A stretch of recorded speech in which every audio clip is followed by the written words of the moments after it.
Azadlık yolunda canından keçip şehadet şerbetin içti şehitler. Bu yolda dönüş yok bilsə də gedib, vətən üçün canından keçdi şehitler. Vermədi düşmənə keçid bircə an, vücuddan bir siper çəkdi şəhidlər. Düşmənin bağrına ox tək sancılan, xalqımın qüdrəti oldu şəhidlər. Tarixi yenidən qanıyla yazır, şərəfli ölümə getdi şəhidlər. Adları cəsur tək daim anılır, baxışı qılıncdan kəskin şəhidlər. Deməyin ölüdür onlara əsla, Tanrı da buyurur yaşar şəhidlər. Həmidə aya tək gəlib kitablar, Quranda məqamı uca şəhidlər. Deməyin ölüdür onlara əsla, Tanrı da buyurur yaşar şəhidlər.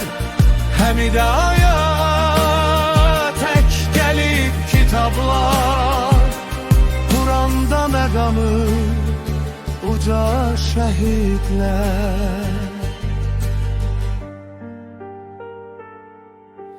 Gösterdi bizlere vətən sevgisin, yağıya dağ çəkən cəsur şəhidlər.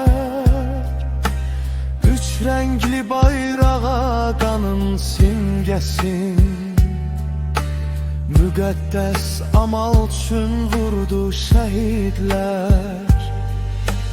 Tarixi yenidən qanıyla yazır, şərəfli ölümə getdi şəhidlər. Adları cəsur tək daim anılır, baxışı qılıncdan kəskin şəhidlər. Deməyin ölüdür onlara əsla, Tanrı da buyurur yaşar şəhidlər. Həmidə aya tək gəlib kitablar, Quranda məqamı uca şəhidlər. Deməyin ölüdür onlara əsla, Tanrı da buyurur yaşar şəhidlər. Həmidə aya tək gəlib kitablar, Quranda məqamı uca şəhidlər.